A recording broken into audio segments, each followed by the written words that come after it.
Laura. Today I'm going to be sharing with you all of our favorite fall books throughout the years, and I hope that you enjoy it, so stay tuned. So I'm going to start off with our fall books. One of the first books that we read at the beginning of the year is This Is My Home, This Is My Homeschool by Jonathan Bean, and he was actually a homeschooler himself, and now he's a graphic designer and he's an author. This is a picture of him when he was little, and at the end he goes over what his life was like, and he shows family pictures, and the entire book is so cute and whimsical, and it shows what his life was like. So I highly recommend this one if you want to kick off the new year just feeling more inspired and seeing what life is like as homeschooling, and maybe thinking about what you want to inject more of. So I really love this one. This is our second or third year reading it at the start of the year. And then the other books that we read are usually Apple related books, since that's the first thing that comes into season. So we have Johnny Appleseed by Jody Shepard and Masumi Furukawa, and I hope I'm saying that right. And this is a really cute book. It goes over the story of Johnny Appleseed, and this is one of the first books that we read back in kindergarten, but we've hung on to it and the kids have loved it. And I do have some of these books that are going to be up in my new eBay Learning and Lore bookshop. So if you're interested in having any of these into your own book collection, you can go ahead and check it out there. So those books will have a little yellow rectangle on it. So those are the ones that are going to be in my shop. And then we have 10 Apples Up on Top by Dr. Seuss, and this is a favorite, and it's a nice book, especially if you have a child that's beginning to read. It's just a really nice book to have. My kids love that one. Then we have How to Make an Apple Pie and See the World, and there's a lot of activities on Pinterest for this one, a lot of craft activities and things. So and I also love that it incorporates geography. So this is a really fun one. And it's also really nicely illustrated. It is a little bit on the longer side to read, but it's really cute, and it has a recipe at the end. Then once we go through those Apple books, and we also check out the library and we add in new books every year, so these are just some favorites that we've had throughout the years and that are in our personal library collection. And then we have Plant Leaves, Look Once, Look Again by David M. Schwartz, and this one's in my shop. And it's a science series, and it's just a really cute book going over leaves and noticing details in the leaves and so on. Then we have Leaves in Fall by Martha E.H. Rustad. It's all about fall, and this is more of a pre-K level book, kindergarten, but it's a great book to have if you have beginning readers because they can take ownership of it. And this one, Why Do Leaves Change Color by Betsy Maestro. And this is a really cute one. It's a Read and Find Out Science series. It's a stage 2 book, and they have a ton of different stages if you're interested in checking out. This one's for ages 5 to 9, and we've read this one several times, and it has a lot of cute little illustrations, and it goes over science topics throughout. But we've read it several times, so my kids were like, I think we're ready to move on from this book. So this one's going to be up in my shop. And then we have The Giving Tree by Shel Silverstein, and this one we got at a thrift store, and this one is just such a cute book. It's a little bit morbid, as my daughter puts it, but it really shows how nature gives to us, how trees give so much to us, oxygen, nutrition, and how we really want to help preserve them. And right now my daughter's really much, she's really into saving the trees, and she's planning on doing some work, putting up flyers and such. So this is one of those books that was, I think, one of the things that really drove that interest, and just developing greater awareness. So I really, really like this sweet story, and this one's going to probably stay with us for a long time. Then we have Leaf Man by Lois Ehlert, and this is a wonderful book. At the end, it goes over all the different leaf types, which is great if you're doing nature walks, and if you're Charlotte Mason, like we're Charlotte Mason inspired. We definitely don't just subscribe to Charlotte Mason, but I love incorporating all things nature. My children do too. And it's just a really cute book, and it also develops creativity and that artistic eye because you see different animals formed by the leaves. Then we have Animal Homes, Flip the Flaps by Judy Allen and Simon Mendez. And this one goes over different animal habitats, different animal homes, which is nice because a lot of them are going to be retreating into their homes for the winter. So it's just a really cute book, and it has a little flap in the middle that just gives you more information. And then we have Castles, Caves, and Honeycombs by Linda Ashman. This is a really cute book, and it has all of the fall vibes to it. It shows all the different animal families hibernating, and I just love the little shadows and the moody artwork of it. So this is a family favorite too, and the kids want to hang on to it, so we're going to be keeping that one. And then we have Hibernation Station, which is also talking about hibernation, and it has some trains and some cute little characters. So this is a fun bedtime one. And then we have Strega Nona's Harvest, and if you've seen my other books where I've mentioned our summer reading list, I'll put a link at the top, a tab up top, so you can see the others that are by Tommy DiPaola. And this is one of the ones that I decided to buy, and it was actually withdrawn from a library. And it's just going over the harvest and how Strega is doing that. Then this is a family favorite. We've been reading this since pre-K for Mia and kindergarten for Elias. And it's Stone Soup. And it's illustrated by Diane Patterson. And I think this is an oral history that's been passed down. I don't see a author. And in other versions that I've seen, I don't think I've seen an author either. If anybody does know the author or knows what the exact origins are, I would love to hear about it in a comment below. So I really like this one, and in our homeschool community here in New Jersey, there's a tradition that's called Stone Soup, and a mom hosts just a big gathering where she brings a big pot, and all the homeschoolers bring in an ingredient, and it's just a really fun time to be outdoors and seeing all of our friends and kind of seeing how the community is coming alive during the fall. So it's really cute. And if you go to my Instagram page, I have some pictures, not from this year, but from last year, if you scroll all the way at the bottom, and it's just a great time. It's just a really nice, cozy way as a community to celebrate the season.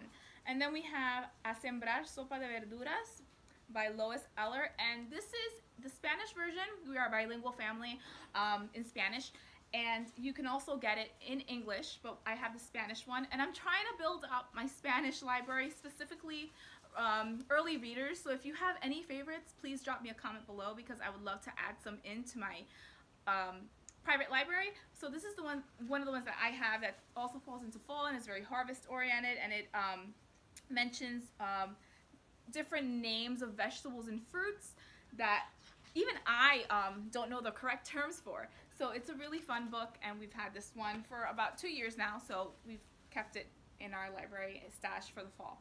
Then we have Marley and the Runaway Pumpkin, I Can Read. This is really cute. It's about a contest, I believe. And there's a big pumpkin, and there's the antics of the dog, and my children love pets right now, so this is a favorite.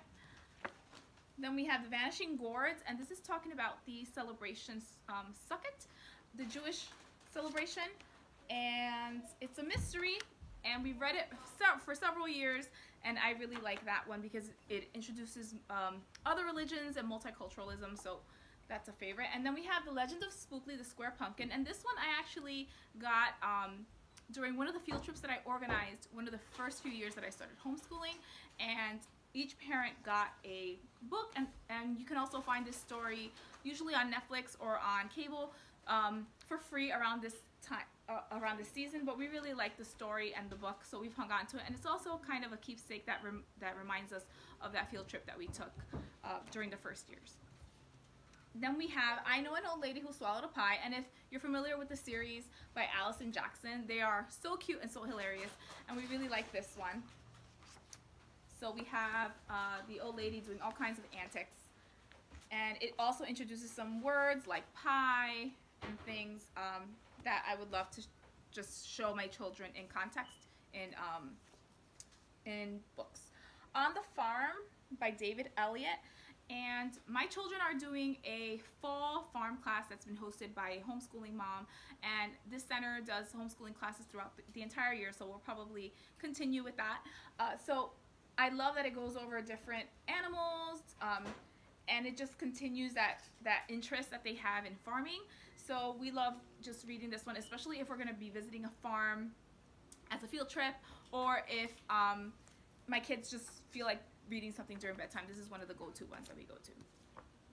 And then we have Every Cowgirl Needs a Horse. And this one we picked up when my daughter was really into horses, and she's doing a horse riding class this year. That's one of our activities. So it's really cute. It's the story of a girl. There's a lot of pink, a lot of cute little illustrations, and that's one of the ones that she likes to read. Then we have The Keeping Quilt by Patricia Polacco, and this was recommended by Logic of English Level A. And it's just such a cute book, especially now that we're getting into warmer season, and we have a quilt that we kind of bring out whenever we're doing picnics. And I just love that it just brings those cozy fall vibes into the mix. And it also shows the tradition that this family incorporated. And with the holidays, we incorporate a lot of traditions. And my daughter actually has a suggestion for bringing in a new tradition. So it kind of brings that into our awareness. And we just love, you know, reflecting on those and incorporating those. So I love how it shows how the family grows and how legacies get passed on and so on. Then we have The Quiltmaker's Gift, which was suggested from the summer reading list that we are reading now. And it shows different kinds of quilts. And there's another book that we don't have, but goes along with this series by Jeff Brubo. And it has a ton of quilt patterns. So if you have a daughter or son that's interested in quilt making or sewing, that's a really cute book to kind of bring that into the mix. And then I have Circle Around Raising Children in Goddess Traditions, and this is a book that I keep all year round. Right now we are going to be getting ready for Yule, but they have a section on Samhain and a ton of different activities and recipes and stories that you can read to your children, and it goes into Yule and what it means, and it has tons of craft suggestions. So I tend to read this as we kind of get to that part of the season. And that one is by Starhawk, Diane Baker, and Ann Hill. Then we have Halloween Cats, and this one I purchased from a cute little store on Instagram. And if I can find the link, I'm going to link it at the bottom because she has so many cute books. But I'm not sure, this was from last year, so I'm not even sure if she's even still around. But that's where I got it. And then this is by Jane Marzolo. And I love that it's an older book. I think it's from the 80s or 90s. And it has cute little text at the bottom, which is nice. If you have a child that's beginning to read, they can read this aloud to you. In the Haunted House by Eve Bunting. This one's really spooky. And I really like older books like this. And we're using an old leaf, an old cutting from a book as a bookmark for some of these. So then we have Peeps Happy Peeps Halloween, and we are a holistic family. We try to limit candy and anything that's unnatural and artificial for health reasons. So this is one of the ways that we're able to incorporate Peeps, which is a tradition, into our Halloween traditions. So we read this usually aloud with the kids, and it's a lot of fun. There's stickers that they still haven't used yet, and we've had this for a few years. So, and then this is one of the first books that we got for our kids, and we've hung on to. And I highly recommend that if you have a child that's an emergent reader, to hang on to these board books. Hang on to the more younger looking board books and books, because your children would love to maybe read them aloud to their stuffed animals, and maybe go back to them and see just the progress of how they remember you reading the book to them, and now they're able to read it to you. So this is one of those books that my son picked up and was able to read to me rather spontaneously and unexpectedly. So I was really happy that we still had it laying around. And this one is by Tiger Tales. And then we have 'Twas the Night Before Thanksgiving, Story and Pictures by Dave Pilkey. I love this book. It's by Scholastic, and it's really cute. And the children, it does have some school references like buses and things like that. So if your children have experience and they're coming from public school or private school, that wouldn't be a big thing. But maybe if you have a child that's been homeschooled from the very beginning, maybe you might want to check it out first and see if maybe you want to talk about certain things that they might not be familiar with. But I love this story because the kids release the turkeys and they rescue them. And I am a activist daughter. My father was very much involved in community activism growing up, and he went to the city hall in my state, and he protested tons of stuff. So this just goes in line with what our family history is like, and it shows how kids can make a difference And there's just so many different ways to approach activism and awareness and thinking about and caring about issues. So I really like this one. And they are a Scholastic bookshelf book. So I guess it's a specific series that they have. And then we have Pete the Cat, The First Thanksgiving by Kimberly and James Dean. We love Pete the Cat. We've had several of James Dean's books, and this is a Lift the Flap book that we've had throughout the years. And we've lost a few flaps, but they've always come back to us. So I've taped them in. And this one does go into the traditional Thanksgiving story, but I have been throughout the years lightly going into it and showing them and telling them about the real history behind Thanksgiving and the real acts that were committed and so on. So those conversations get reintroduced every year, and as they get older, I imagine we'll just keep going deeper into it. The Berenstain Bears Give Thanks, written by Jane and Mike Berenstain, and we really like the Berenstain Bears. My kids have loved the TV show, the books, everything about it, and I love that it has thanks throughout the text, and it's just a cute little story, and it does go over pilgrims too, so you might want to read it ahead of time and think about what you want to go into or not with that. Then we have Hello Kitty Gives Thanks by Paul Coco, and there was a time that my daughter was really into Hello Kitty. She's been into cats for so long, and Hello Kitty was one of those first cats that she loved, and she had everything Hello Kitty, the Hello Kitty comforter, the sheets, I mean all of it. And this is just a really cute one that we've had throughout the years, and she's ready to part with it, so this will be in my shop. And then the last book that I wanted to share with you is Turkey Trouble by Wendy Silvano. And this is another one where the turkey's trying to live.